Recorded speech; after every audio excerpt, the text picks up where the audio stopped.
할렐루야, 날마다 새벽 만나러 여러분을 찾아가는 만나교회의 김태광 목사입니다.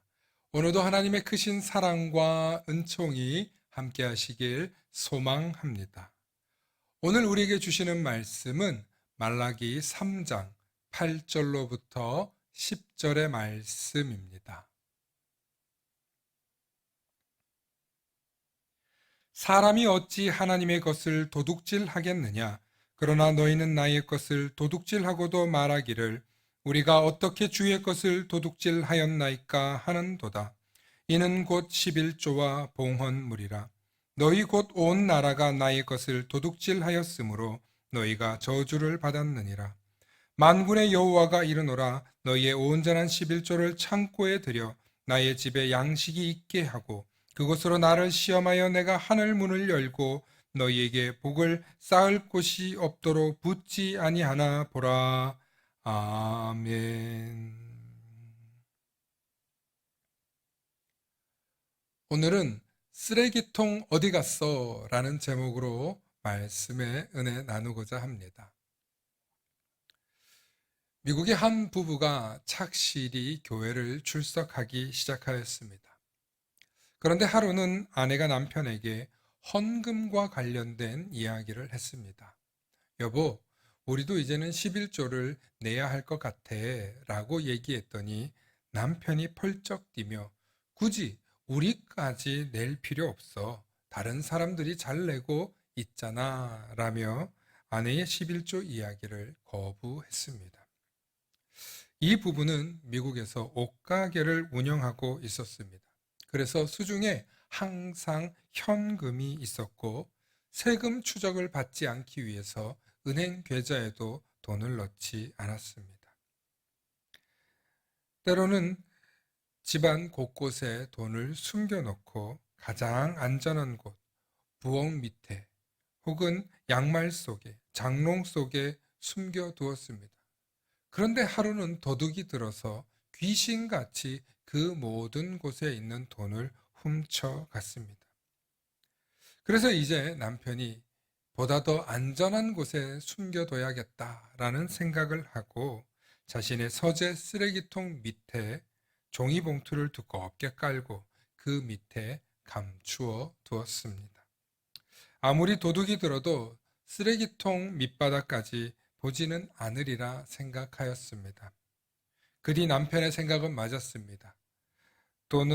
돈을 벌기만 하면 쓰레기통에 감춰 두었는데 1년이 넘도록 무사했고 가장 안전한 곳 같았습니다. 하루는 남편이 출장을 갔습니다. 그리고 아내에게 도둑 들지 않게 문단속 잘해 라는 말만 남기고 출장을 떠났습니다. 그런데 아내는 남편이 쓰레기통 아래에 돈을 넣어 두었다는 것을 전혀 몰랐습니다. 그리고 아내는 남편도 없는 차 집안 청소나 해야겠다 생각하고 남편의 서재를 청소하고 다음날 아침 일찍 오는 쓰레기차에 쓰레기 통째로 들고 나가서 그곳에 부어 버렸습니다. 그리고 며칠 후 남편이 집에 와서 쓰레기통을 살폈는데 쓰레기통 안이 텅 비어 있었습니다. 남편은 큰 소리로 아내를 부르며 쓰레기통 어디 갔어? 라며 아내에게 따져 물었습니다. 그러자 아내는 쓰레기차가 왔기에 부어버렸죠. 순간 남편은 정신이 나간 표정으로 그 안에 10만 불이나 있단 말이야. 라며 부부는 쓰레기장으로 황급히 달려갔습니다. 그러나 돈은 찾을 수 없었습니다. 10만 불은 한화로 대략 1억이 넘는 돈이었습니다. 여러분, 신앙생활을 한다고 하면서도 하나님의 것도 내 것, 내 것도 내 것이라고 생각하는 많은 분들이 있습니다. 참 어리석은 생각입니다. 모든 것이 하나님의 것이요. 내가 하나님의 것을 사용하고 있다는 생각을 하면 할수록 우리는 더 큰 부자요, 풍요로운 삶을 살 수 있습니다.